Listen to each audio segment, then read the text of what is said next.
పేలిన పేజర్లు ఎక్కడిది? లెబనాన్ సిరియాలపైన అనూహ్య దాడి, 9 మంది మృతి, 2750 మందికి గాయాలు. ఇజ్రాయిల్ పనేనా? ప్రతీకారం తప్పదన్న హెజ్బొల్లా. బీరుట్ మార్కెట్లో పేజర్ పేలడంతో పరుగులు పెడుతున్న ప్రజలట. లెబనాన్ సిరియాలపైన మంగళవారం అనూహ్య దాడి జరిగింది. 2 దేశాల్లో ఒకేసారి వందల పేజర్లు పేలిపోయినాయట. ఫలితంగా 9 మంది చనిపోయారు, 2750 మంది గాయపడ్డారు. ఒక్క సిరియాలోని 7 చనిపోయారు.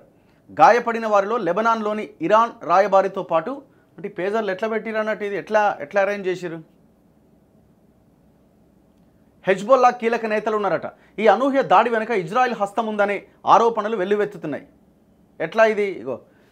మొబైల్ ఫోన్లలోకి చొరబాటు భయంతో గత ఏడాది గాజా యుద్ధం మొదలైనప్పటి నుంచి మొబైల్ ఫోన్లు వాడొద్దని హెజ్బొల్లా తన క్యాడర్ను హెచ్చరించింది. వీటిలోకి ఇజ్రాయెల్ గూఢచారులు చొరబడే అవకాశం ఉందన్న ఆందోళనతో ఇలా చేసింది. దీంతో ఈ ముఠా పేజర్లను ఎక్కువగా వాడుతోంది. ఇవి కూడా ఇజ్రాయెల్కు లక్ష్యంగా మారుతున్నాయి. ఇప్పుడు పేలిన పేజర్లన్నీ ఇటీవలి మోడల్లే అనే కథనాలు వచ్చినాయి. అవన్నీ గత కొద్ది నెలల్లో ఇరాన్ నుంచి లెబనాన్లోకి వచ్చినాయట. ఈ సాధనాల్లోకి పేలుడు పదార్థాలు ముందుగానే చొప్పించాయని అంటున్నారు. ఇందుకోసం ఇరాన్లోని కంపెనీతో కుమ్మక్కై ఉండొచ్చని భావిస్తున్నారు. ప్రతి పేజర్లో 1 నుంచి 3 గ్రాముల పేలుడు పదార్థాన్ని ఉంచినట్లు సమాచారం. పేజర్లను ఇటీవలే లెబనాన్ సిరియాల్లో పలువురికి అందించిన తర్వాత రేడియో ఫ్రీక్వెన్సీతో పేల్చేసిరట. సైబర్ దాడి తర్వాత పేజర్లలోని లిథియం బ్యాటరీలను వేడెక్కేలా చేసి ఈ పేలుడు సృష్టించి ఉండొచ్చు.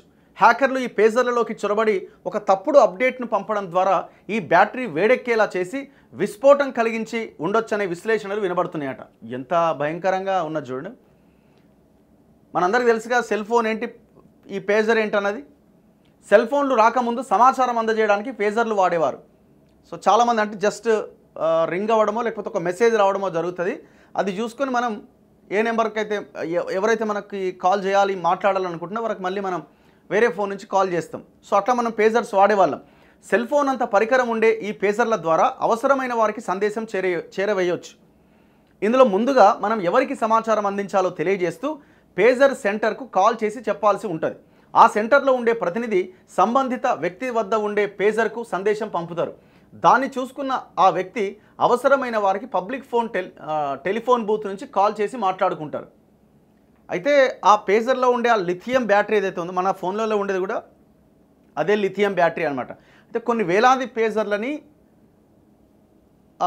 కావాలనే వీళ్ళు దాంట్లో ఒక సాఫ్ట్వేర్ని అప్డేట్ చేసి ఆ రేడియో ఫ్రీక్వెన్సీ ద్వారా ఆ లిథియం బ్యాటరీని వేడెక్కేలా చేసి బ్లాస్ట్ అయ్యేలాగా ఆ రకమైన కోడ్ చేసిరట దాన్ని. సో అక్కడ ఎవరెవరైతే ఆ దిగుమతి అయినటువంటి ఆ పేజర్లు కొనుక్కొని ఆ దేశం అంతా ఉన్నాయో వాటన్నింటికి మళ్ళీ బ్లాస్ట్ చేసిరు వాళ్ళు అనుకున్న లక్ష్యం ప్రకారం. ఎంత భయంకరమైన ఇది ప్లాన్ చూడండి.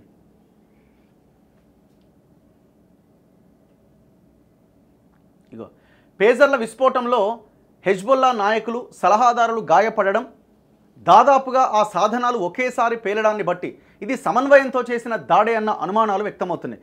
రహస్య ఆపరేషన్లలో దిట్ట అయిన ఇజ్రాయెల్ గూఢచర్య సంస్థలే ఈ పని చేసి ఉంటాయని భావిస్తున్నారు. లెబనాన్లో హెజ్బొల్లా సొంత కమ్యూనికేషన్ నెట్వర్క్ నిర్వహిస్తోంది. ఈ ముఠా టెలికాం నెట్వర్క్లోకి ఇజ్రాయెల్ చొరబడి ఉంటుందని అనుమానాలు వ్యక్తమవుతున్నాయి. గత అక్టోబర్ నుంచి లక్షిత దాడుల్లో హెజ్బొల్లా కమాండర్లు అనేక మంది హత్యకు గురి కావడమే ఇందుకు కారణం. తాజా ఘటనపైన ఇజ్రాయెల్ ఇంకా స్పందించలే. ఈ దాడి ఎలా జరిగి ఉంటుందన్న దానిపైన భిన్న వాదనలు వ్యాప్తిలో ఉన్నాయి. సో విషయం ఏంటంటే లేదు అవి వాటికవే వేరే కారణాలతో పేలింది అనడానికి అవకాశం లేదు. ఎందుకంటే 1-2 పేలలే, కొన్ని వేల పేజర్లు పేలిపోయినాయి. 9 మంది చనిపోయారు, 2750 మంది గాయపడ్డారు. అంటే ఒకేసారి అన్నీ ఒకే సెకండ్లో పేలిపోయినాయి.